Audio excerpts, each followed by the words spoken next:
అమ్మా నమస్తే సార్. మీ పేరు? సత్యనారాయణ. సత్యనారాయణ. మీ పేరేంటి? లక్ష్మి. లక్ష్మి. ఎవరి అబ్బాయి? కొడుకు. కొడుకా? మీ ఆయన ఏరి? మీ ఆయన ఏరి? పోయాడు. ఎలా ఎలా చనిపోయారు? పానం బాగాలేక చనిపోయాడు. అవునా? ఎప్పుడు చనిపోయారండి? ఇప్పుడు ఆయన చచ్చిపోయి 7 years అయింది. 7 years అవుతుందా? అమ్మకి వినిపించదా? వినిపించదు, కొంచెం చెవులు. అమ్మకి చెవుడా? ఓకే. గట్టిగా చెప్తేనే గట్టిగా చెప్తే వినిపిస్తుంది. ఏమైంది మీకు? యాక్సిడెంట్ అయింది. ఎలా ఎలా అండి? మా వెహికల్స్ నేను బయటకు వెళ్తున్నా రాజమండ్రి దగ్గర. ఏ వెహికల్స్ DCM అయితే ఫ్రంట్ టైర్ పంక్చర్ అయి ఉండేది. కిందికి వెళ్ళి జాకి పెడుతుంటే వెనకాల నుంచి వేరే లారీ వచ్చి కొట్టేసి. అంటే కాలు మీరు బయట పెట్టుంచారా? కింద ఉన్నా, నేను బండి కింద దూరినా. కింద బండి కింద ఉంటే వేరే అయితే ఎలా గుద్దేస్తుంది? నా బండిని గుద్దింది. నా బండి నా మీద నుంచి వెళ్ళిపోయింది. ఓహో, మీరు బండి కింద ఉంటే మీ బండిని గుద్దితే? మా బండి DCM అంటే పెద్ద వెహికల్ కదా? పెద్ద వెహికలే. నా బండిని గుద్దితే నా బండి నా మీద నుంచి ఎక్కిపోయింది. మిమ్మల్ని గుద్ది నా బండి? ఏ బండి? లారీ, పెద్ద బండి. లారీ గుద్దిందా? నైట్ టైం అది? తెల్లవారుజామున 3:30 4 గంటల. మీరు లైట్స్ ఏమి ఆన్లో పెట్టుకొని అలా? లైట్స్ ఆన్నే ఉన్నాయి. అది నేషనల్ హైవే కాబట్టి టర్నింగ్లో అయింది అనమాట. ఒక కాలుకి డ్యామేజ్ అయింది. ఇది కూడా 2 pieces లేనా, ఇక్కడ రాడ్ ఉంది, ఇక్కడ రాడ్ ఉంది. అబ్బా, నడుము వరకు దెబ్బతిన్నారా? ఇక్కడ ఉంది, ఇక్కడ ఉంది. 2 కాళ్ళకి డ్యామేజ్ అయ్యాయి. ఇంకెక్కడ ఒక దెబ్బ కూడా తగ్గలేదు. అవునులేండి, నడుము భాగం అంతా ఇట్లా కొట్టుకుని వెళ్ళిపోయినట్టుంది. వాళ్ళకి పొజిషన్ ఏంటి? వాళ్ళకు కూడా ఇట్లా నాలుగున కాలు దొరికి హ్యాండ్ లైట్గా తగిలినాయి. వాళ్ళకు కూడా దెబ్బ. ఎంతమంది తగిలే దెబ్బలు? వాళ్ళు 3 ఉన్నారు. ముగ్గురికి దెబ్బలు తగిలాయా? మీకు జీతం ఎంత ఇస్తారండి సత్యనారాయణ గారు? అప్పుడు 12,000 ఇచ్చారు మాకు. ఎన్నాళ్ళ క్రితం జరిగిందన్నారు యాక్సిడెంట్? 3 సంవత్సరాలు. 3 ఏళ్ళ క్రితం. ఎక్కడ రాజమండ్రిలో ఉండేవారా లేకపోతే ఇక్కడ నుంచి అప్ అండ్ డౌన్ చేసేవారా? ఇక్కడనే ఉండేవాడిని. బండి కూడా ఇక్కడనే ఉంటుంది పక్కనే. ఇక్కడ నుంచే. ఇక్కడ నుంచి. మీరు ఎంతమంది? మేము 5 అన్నదమ్ములం, ఒక అక్క. అవునా? చూడటం అదేమైనా చూస్తారా? మీకు వస్తాడు ఇట్లనే వారానికి 15 days వస్తాడు. నెలకు 2 సార్లు 3 సార్లు అట్లా వస్తూ ఉంటారు. మీకు ఇప్పుడు పెన్షన్ అది వస్తుందా? పింఛనే వస్తలేదు. రావట్లేదా? ఏ? అప్లై చేసినా కానీ ఇప్పుడు మేము వెళ్ళని పరిస్థితి కదా మేడం. మా పెద్దవాళ్ళకి ఇస్తే వాళ్ళు అక్కడ అప్లై చేయలేదు ఇంతవరకు. ఇంకా 2 సంవత్సరాల నుంచి ఇంతవరకు చేయలేదు. ఎప్పుడు అడిగినా అవుతుంది అన్నారు కానీ చేయలేదు. మీకు యాక్సిడెంట్ అయింది కదా, లారీ ఓనర్ గారు ఏమైనా మీకు ఇచ్చారా? ఏమి ఇవ్వలేదు. హాస్పిటల్ చూపించండి అంతే. ఆయన ఆ విధంగా కూడా మీకు ఏమి ఆర్థికంగా రాలేదు. మరి మీకు ప్రతి నెల అమ్మకేమో పరిస్థితి ఎలా ఉంది? మరి మీకు తినడానికి వీటన్నిటికీ ఎలా వస్తుంది సత్యనారాయణ గారు? వెళ్తే అక్క ఉంది, అక్కనే అన్నం పెడుతుంది. వాళ్ళు వీళ్ళు అన్నం అంటే అదేలే, వాళ్ళు వీళ్ళు అంటే ఇంకా వాళ్ళకి పెళ్ళిళ్ళు అయిపోయినాయి కాబట్టి అక్క చెల్లెలు వాళ్ళు అన్నం పెడితే మీకు జరుగుతుంది ప్రస్తుతానికి. ఇద్దరికి కూడా పెట్టాలి కదా, మరి వాళ్ళకి కూడా కష్టం అనిపిస్తుందేమో.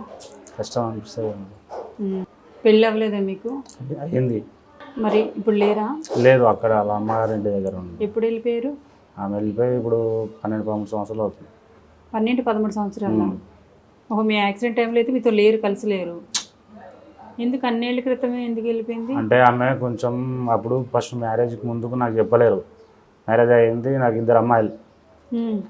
తర్వాత తెలిసిందన్నమాట ఆమెకు మైండ్ సరిగా లేదని. ఫస్ట్ ఎందుకు చెప్పలేదని చెప్పేసి వాళ్ళ ఇంటికాడ వచ్చేసి నేను వెళ్ళొచ్చు. మీ పిల్లలు ఎక్కడున్నారు? అన్నీ ఉంటాం. పెళ్ళి అయినా ఎన్నాళ్ళకి మీకు పిల్లలు పుట్టారు? 2 years. 2 yearsకి పిల్లలు పుట్టారా? ఆమె చక్కగా ఉండబట్టే కదా ఆమెతో కాపురం చేసి పిల్లలు కన్నారు. 2 పిల్లలు, మరి ఒకరు కూడా కాదు.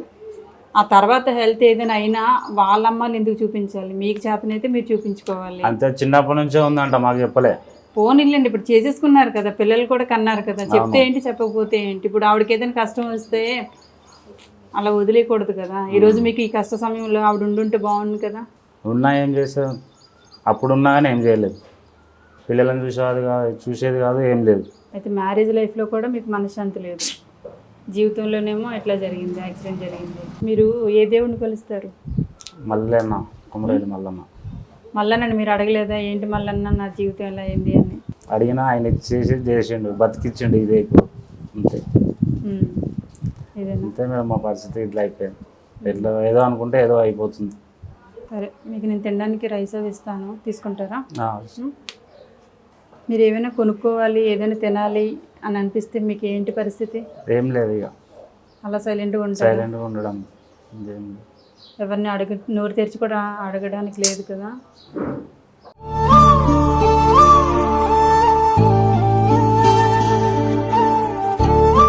లక్ష్మమ్మ అవి నీకోసమే, మీకే. చూసుకో ఏమన్నాయో చూసుకో.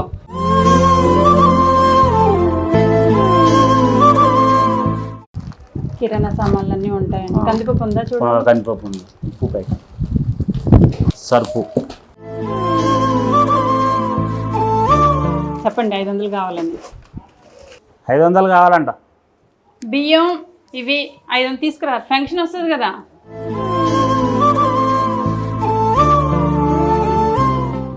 అవి బియ్యం 25 కేజీలు బియ్యం, కిరాణా సామాన్లు. మీకు ఏమైనా ఖర్చుకి ఏమైనా కావాలా? సెమీదయ్యా మేడం. ఎంత కావాలి? ఎంత అంటే మేము ఏం చెప్తాం. పర్లేదు, నువ్వు 500 అంతే, ఎంతో కొంత నువ్వు ఎంతో నోరు తెరిచి అడిగితే నాకేమైనా కొంచెం అర్థం. నేను అలాగైతే నేను వెళ్ళిపోతాను, ఇవి ఇచ్చేసి వెళ్ళిపోతాను తొందరగా. మా ఆకలి వేస్తుంది, మేము తినలేదు ఇంకా. 1000 ఇవ్వండి. ఎంత? 1000. 1000 రూపాయలు. సరే తప్పకుండా.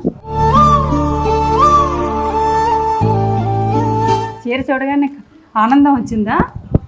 నీకే ఇది ఒక బాగుందా?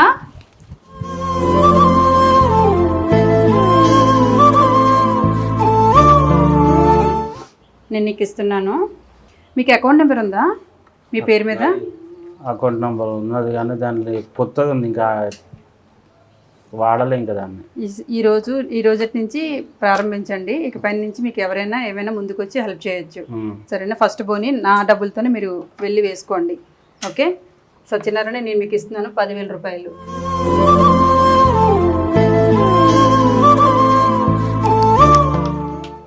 ఏంటిది? ఏం రాశాను? ఏంటి రాశాను? చెక్కు 10,000. షాక్లో ఉండిపోయారు ఇద్దరు. దగ్గర ఉన్న వాళ్ళు కూడా ఎవరు రాలే మేడం. మీరు ఎక్కడి నుంచో వెతుకుంటా ఇంత దూరం వచ్చి మాకు ఇట్లా ఇంత సాయం చేసినందుకు చాలా మంచిది. మేము ఇక్కడ 1000 రూపాయలు అడుగుతాం, మీరు 10-11,000 సాయం చేశారు మేడం. సరుకులు ఇచ్చి, రైస్ ఇచ్చి. మళ్ళీ ఏమన్నా హెల్త్ కోసం ఏమైనా ప్రాబ్లం అయితే కూడా చెప్పండి, మళ్ళీ మేము వచ్చి మేము చూస్తామని చెప్పేసి కూడా అన్నది కూడా మాకు చాలా సంతోషం ఉంది మేడం. సరే, అయితే మీరైతే ముందు కడుపు నుండి అన్నం తినండి. రేపే మీరు బ్యాంకుకి వెళ్ళి చెకింగ్ అది చేసుకోండి. బ్యాంక్కి వెళ్ళి ఫస్ట్ చెక్ వేయండి, డబ్బులు వస్తాయి. ఆ తర్వాత వచ్చిన వెంటనే ఏదో ఆటో ఏదో మాట్లాడుకొని మీరు ఫస్ట్ హాస్పిటల్కి వెళ్ళి ఏంటి అనేది ఒకసారి డాక్టర్ గారు చూపించండి. సరేనా? నేను వెళ్ళొస్తాను. అమ్మ వెళ్ళొస్తాను.